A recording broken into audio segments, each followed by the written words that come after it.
হরে কৃষ্ণ বন্ধুরা, পল্লবী শর্টকাট রান্নায় সবাইকে স্বাগত জানিয়ে আজকে আবার একটা রেসিপি নিয়ে চলে এসেছি। তালের ক্ষীর রান্না করতে কি কি লাগবে বন্ধুরা, চলুন তাহলে দেখা যাক। তালের ক্ষীর বানাতে লাগবে এখানে আমার চাল। এটা হচ্ছে ভাতের চাল। আমি ভাতের চাল নিয়ে নিয়েছি অল্প করে 100 গ্রামের মতো নিয়েছি। এখানে সাদা তিল রয়েছে, নারকেল কোড়া, আর রয়েছে 500 গ্রাম দুধ। দুধটাকে ভালো করে জাল করে নিয়েছি, দেখুন সুন্দর করে একদম জাল করে ঠান্ডা করে নিয়েছি। এবারে চালটাকে ভেজে নেব।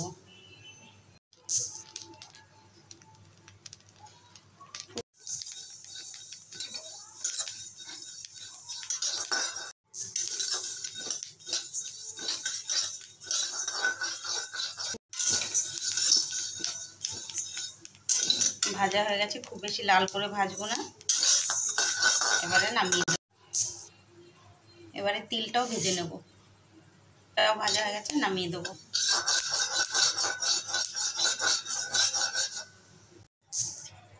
এবারে কড়াতে তালটা ঢেলে দেব। তালটাকে ভালো করে একটু নেড়ে চেড়ে জাল করে নেব। মাঝে মাঝে একটু নেড়ে চেড়ে দিতে হবে, না হলে কিন্তু নিচে একদম লেগে থাকবে। এখন তালের রস একদম শুকিয়ে ফেলেছি। এবার আমি এগুলো ভালো করে একটু ঠান্ডা করে নেব, নিয়ে মিক্সিতে বা শিলে গুঁড়ো করে নেব। এবারে শিলে এগুলো গুঁড়ো করে নেব। এখানে আমি অর্ধেক চাল ভাজা গুঁড়ো করেছি, অর্ধেকটা রেখে দিয়েছি। আর খুব বেশি মিহি করিনি, দেখুন মোটা মোটা রয়েছে। এবারে তিলটাকে গুঁড়ো করে নেব। সেমভাবে তিলগুলোও গুঁড়ো করেছি, দেখুন হালকা করে, একদম মিহি করলে ভালো লাগবে না। এবারে দিয়ে দেবো নারকেল কোড়া।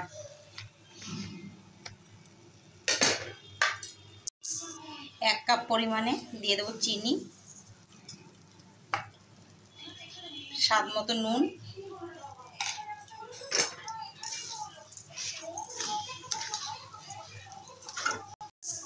এবারে দিয়ে দেবো দুধ।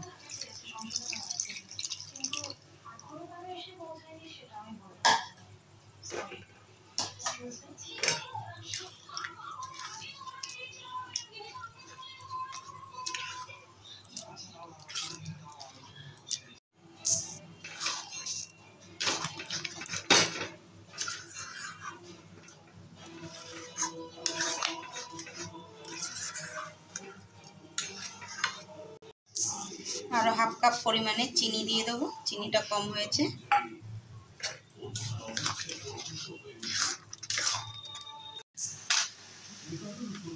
এবারে দিয়ে দেবো চাল ভাজা গুঁড়োটা।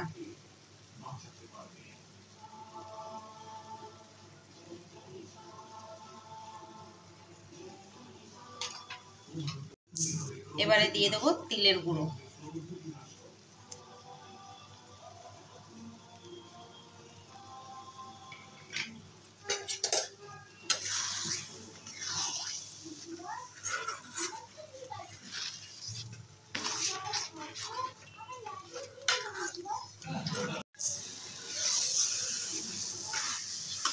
দেখুন তালের মধ্যে কিন্তু একটু জল রস কিছুই নেই,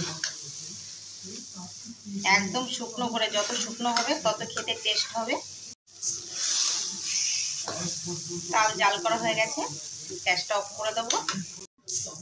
এবারে আমি একটা ছোট প্লেট নিয়ে নিয়েছি, আর দেবো এবারে সামান্য একটু ঘি।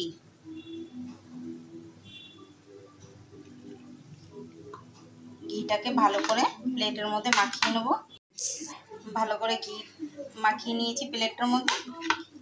এবারে অর্ধেক তাল আমি এর মধ্যে তুলে দেবো।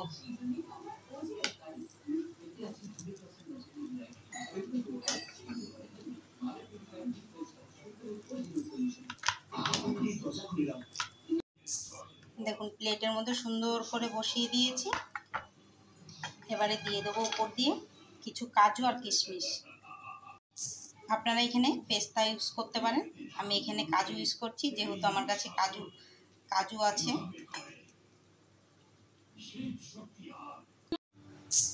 এটা ঠান্ডা হয়ে গেছে। এবারে এটা ডিপ ফ্রিজে রেখে দেবো সারা রাতের জন্য।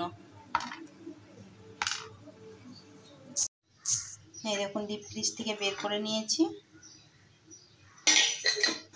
কত সুন্দর হয়েছে দেখুন,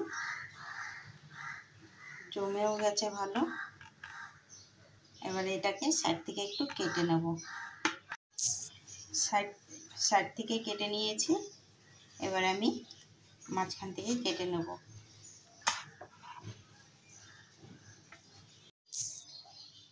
এটাকে আমি বরফির শেপ দেবো।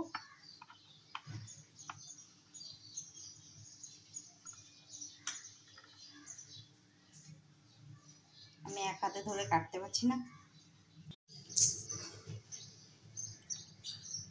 দেখুন কত সুন্দর তালের বরফি।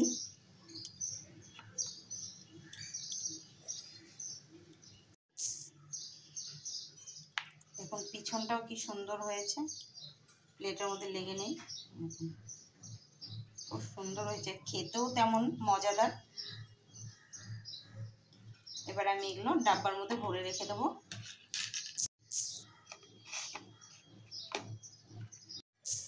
ছোট থেকে বড় সবারই খুব পছন্দর এরকম একটা বরফি যদি দেওয়া যায় তালের, যারা তাল পছন্দ করেন না তারাও কিন্তু এই বরফি খেতে পছন্দ করবেন। দেখুন কত সুন্দর হয়েছে। তাহলে বন্ধুরা, আমার তালের বরফি রেসিপিটি কেমন লাগলো কমেন্ট করে জানাতে ভুলবেন না। আর চ্যানেলটিকে সাবস্ক্রাইব করে বেল আইকনটি বাজিয়ে অন করে রাখবেন। যখনই রেসিপি আপডেট দেব তখনই আপনাদের কাছে পৌঁছে যাবে। তাহলে বন্ধুরা পাঠিয়ে দিলাম, খেয়ে নিন তালের বরফি। আর এই বরফি কিন্তু ফ্রিজে রেখে দিতে পারবেন, এরকম ডাব্বায় ভরে ফ্রিজে রেখে দিলে অনেক দিন পর্যন্ত রেখে খেতে পারবেন। তাহলে বন্ধুরা আমার রেসিপিটি ভালো লেগে থাকলে চ্যানেলটিকে লাইক করে দেবেন। আর এই দেখুন বন্ধুরা কি সুন্দর তালের ক্ষীর। এটা এখন মুড়ি দিয়ে বা রুটি দিয়ে বা খই দিয়ে যেটা দিয়ে খাবেন খেতে কিন্তু দুর্দান্ত। আর একবার হলেও আমার মতো এরকম তালের ক্ষীর বানিয়ে খেয়ে দেখুন, দারুণ খেতে, মজাদার। তাহলে বন্ধুরা আমার তালের ক্ষীরটা কেমন হলো জানাতে ভুলবেন না, কমেন্ট করতে ভুলবেন না। আর আমার চ্যানেলটিকে সাবস্ক্রাইব করে বেল আইকনটি বাজিয়ে অন করে রাখবেন। এরকমই সুন্দর সুন্দর রেসিপি আপনাদের কাছে পৌঁছে যাবে। পল্লবী শর্টকাট রান্না। তাহলে আর দেরি কিসের বন্ধুরা, পাঠিয়ে দিলাম, খেয়ে নিন রাতের ডিনার তালের ক্ষীর আর রুটি। ততক্ষণ ভালো থাকুন, সুস্থ থাকুন। রাধে রাধে, হরে কৃষ্ণ।